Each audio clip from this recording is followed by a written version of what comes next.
오늘도 하나님의 은혜와 사랑을 경험하는 복된 날이 되기를 바라겠습니다. 기도해 주셔서 우리 교역자 수련을 은혜 가운데 잘 다녀왔습니다. 감사드립니다. 우리 온라인 성도님들도 감사를 드립니다. 또 이틀 동안 새벽 기도를 잘 인도해 주신 우리 강병자님께 감사를 드립니다. 오병이어 기적 후에 예수님께서 지금 어떻게 하고 계십니까? 45절을 보시면 제자들을 즉시 재촉하사 배를 타고 건너편 벳세다로 가게 하셨습니다.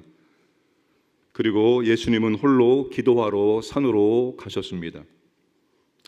예수님의 말씀과 예수님보다도 떡에 관심을 두고 있는 무리들을 흩으시고 보내셨습니다.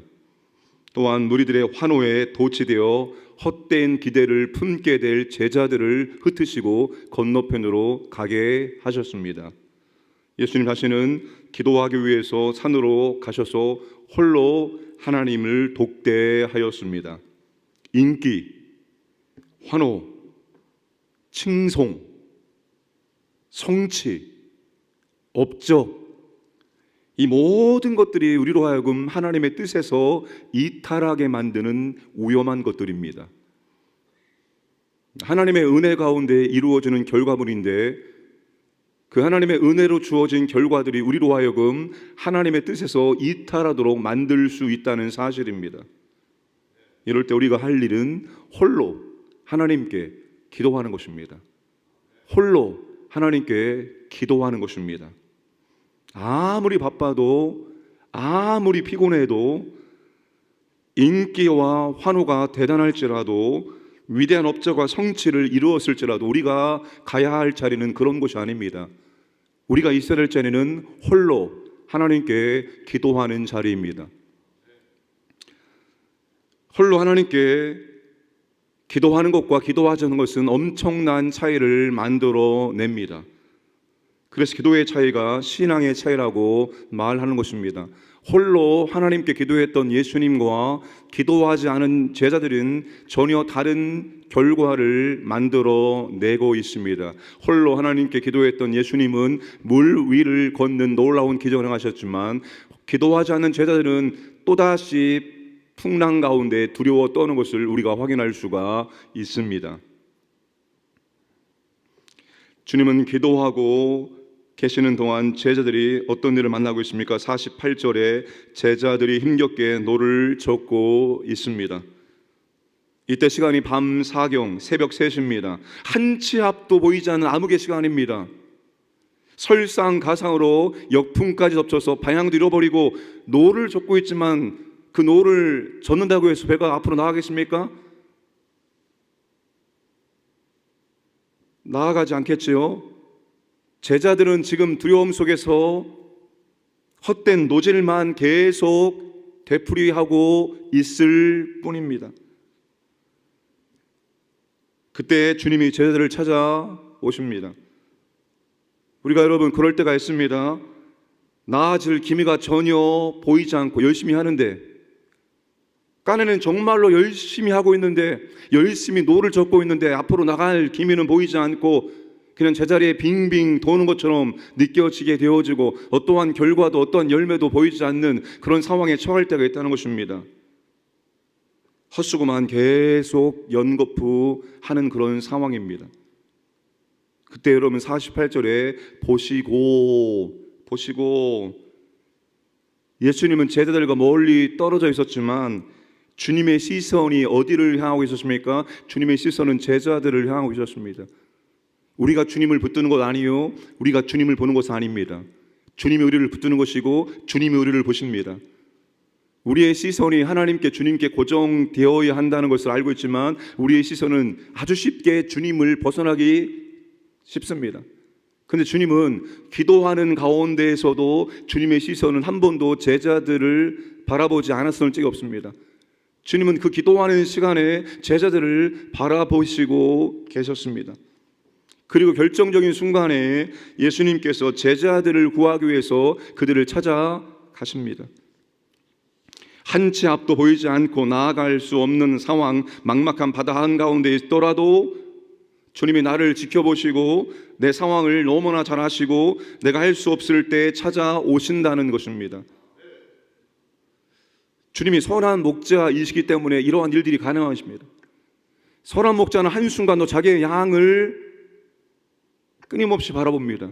그 양이 잘못될 때가 봐, 그 양이 낭떠러지로 갈까봐, 그 양이 이리에게 먹힐까봐 선한 목자는 자기에게 주어진 양떼들을 계속 지켜보고 있는 것입니다. 결정적인 순간에 오셔서 지켜주시고 보호해 주십니다. 여러분, 찾아오시는 주님을 삶의 현장 가운데 풍성하게 경험하시기를 축복합니다.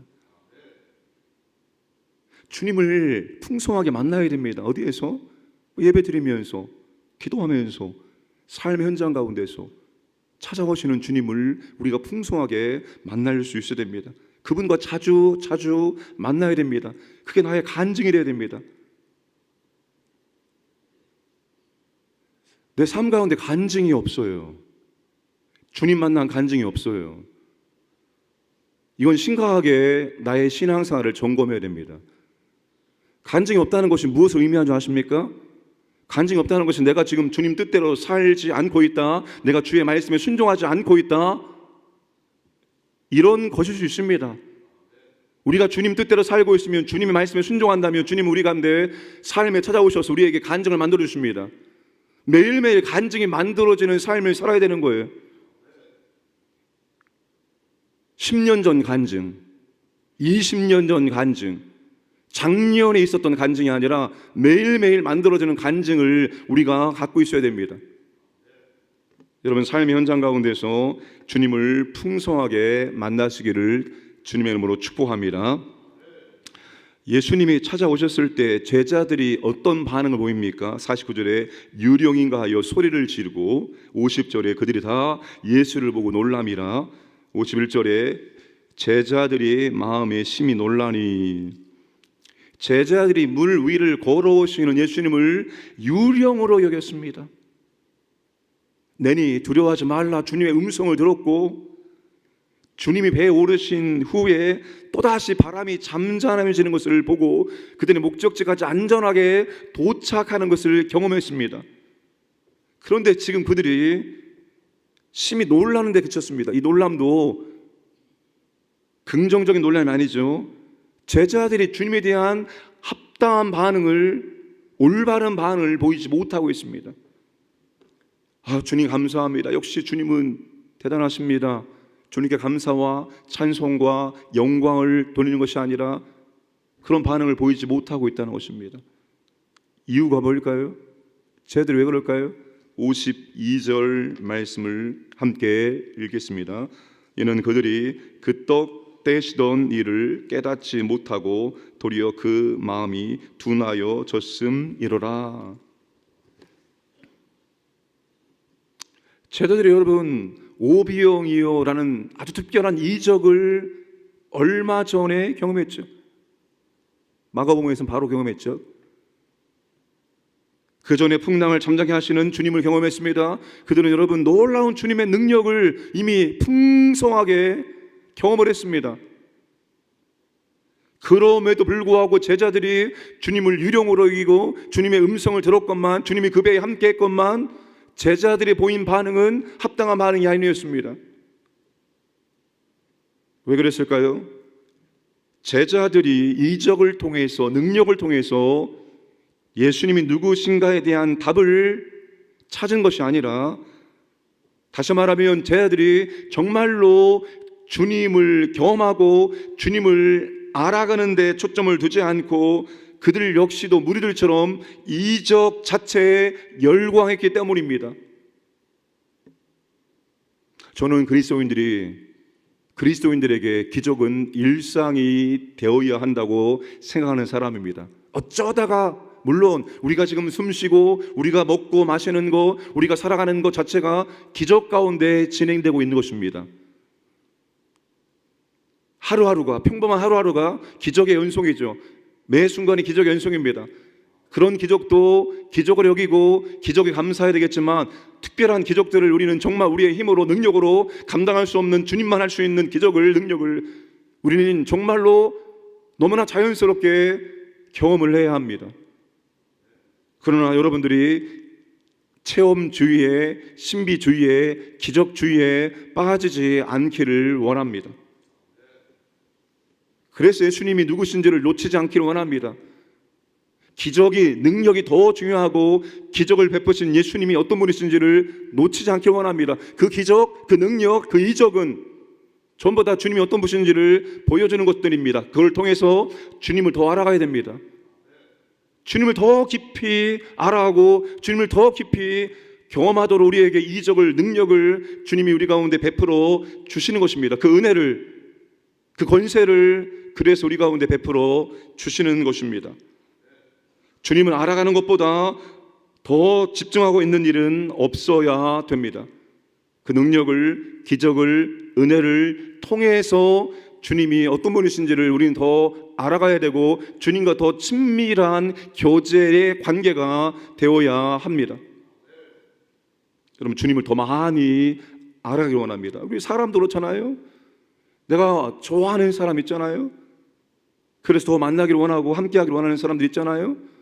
그런 사람들과 계속 교제하고 관계를 맺으면 맺을수록 관계는 더 깊어지게 되어 있고 그분에 대해서 더 많은 것들을 우리는 알아갈 수 있습니다. 주님과도 마찬가지입니다.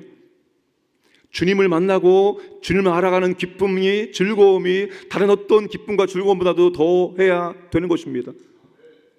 기적과 능력과 은혜는 주님을 알아가도록 만들기 위한 과정일 뿐이지 그것 자체가 목적이 되어서는 안 되는 것입니다. 여러분, 주님을 더 깊이 경험하는, 알아가는, 주님과 더욱더 친밀한 교제하는 그런 끈끈한 관계가 되기를 주님의 이름으로 축복합니다. 53절에 56절까지 나사렛 사람들과 게네사렛 사람들의 주님을 대하는 태도가 완전히 다릅니다. 그 주님의 고향에 닿아서 주님은 정말로 엄청난 능력을 행하기를 원했습니다. 아니, 은혜를 더 많이 베풀기를 원했다는 것입니다. 그런데 그들이 믿지 않음으로 말미암아서 소수의 사람들에게만 주님의 능력을 베풀 수밖에 없었습니다. 그런데 게네사렛 사람들은 예수님을 열렬히 환호했습니다. 아주 적극적인 믿음의 모습을 보여주었습니다. 간절한 마음, 기대하는 마음, 적극적인 믿음으로 주님께 나왔습니다. 그리고 그 결과가 무엇입니까? 56절 마지막 부분 보시면 손을 대는 자는 다 성함을 얻으리라.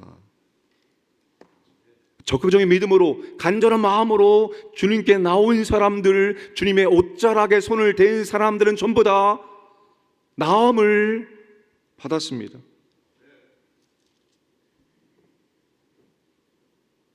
수많은 기적을 보기 때문이 아닙니다.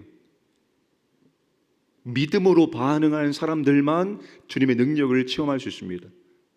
여러분, 내가 아무리 죽은 사람이 일어나고 사람이 할 수 없는 놀라운 기적들을 수없이 많이 본다 할지라도 내가 믿음으로 반응하지 않으면 그 기적의 주인공은 될 수 없다는 것입니다. 믿음의 행동 없이 누구도 주님의 기적을, 능력을 체험할 수 없습니다. 여러분, 순수한 믿음을 갖기를 원합니다. 될까? 이게 정말 될까? 자꾸 여러분은 이성적인 차원에 머무는 경향이 있습니다. 그게 훨씬 더 편하니까요. 그게 훨씬 더 자연스러우니까. 이성의 영역에 있어야죠. 그러나 우리는 이성의 영역과 믿음의 영역이라는 서로 두 가지 차원 속에서 항상 공존하고 있다는 사실을 기억하시기 바랍니다. 믿음으로 될 일을 이성 붙들고 경험 붙들고 상식 붙들고 지식 붙든다고 되는 거 없습니다. 진정으로 여러분, 믿음으로 붙들 때는 믿음으로 붙으시기 바랍니다. 믿음으로 나아갈 때 주님의 능력을 경험할 수 있습니다. 정말 우리 교회 가운데 믿음으로 선포하고 믿음으로 간구하고 믿음으로 나아감으로 말미암아서 주님이 이런 능력도 저런 능력도 풍성하게 베풀어 주심으로 정말로 주는 주님의 능력이 일상이 되기를, 주님의 이름으로 축복합니다. 아버지 하나님 감사드립니다. 오늘 우리에게 하루를 선물해 주시고 하루의 첫 시간 깨워주시고 말씀 듣고 기도할 수 있도록 은혜를 주심을 진실로 감사드립니다. 주님, 우리에게 기도할 수 있도록 은혜를 베풀어 주옵소서. 아무리 바쁘고 아무리 피곤하고 아무리 환호와 인기 속에 있을지라도 홀로 아버지 앞에 서는 기도의 삶을 살아갈 수 있도록 은혜를 베풀어 주옵소서. 이 나라 이 민족 주님 특별히 보호하시고 정말로 아버지 하나님 언제 될지 모르겠으나 이 나라가 내 복음으로 통일할 수 있도록 역사하여 주옵소서. 한국의 회복과 부흥 역사를 다시 한번 일으켜 주시고 우리 광양교회 아버지 하나님께서 특별하게 사용해 주시기 원합니다. 오늘도 광양의 모든 가족들, 가정을, 자녀들을, 직장, 사업장, 재산 모든 것들을 하나님께서 특별히 보호하여 주시고 오늘도 일상의 현장에서 찾아오시는 주님 만나고 주님께 감사와 찬송과 영광을 돌리게 하여 주옵소서. 새벽을 깨어 기도하는 주님의 자녀들에게 믿음으로 기도할 때 그 믿음의 역사해 주시는 주님의 권세와 능력을 체험할 수 있도록 은혜를 베풀어 주옵소서. 감사드리며 모든 말씀 예수님의 이름으로 기도드리옵나이다. 아멘.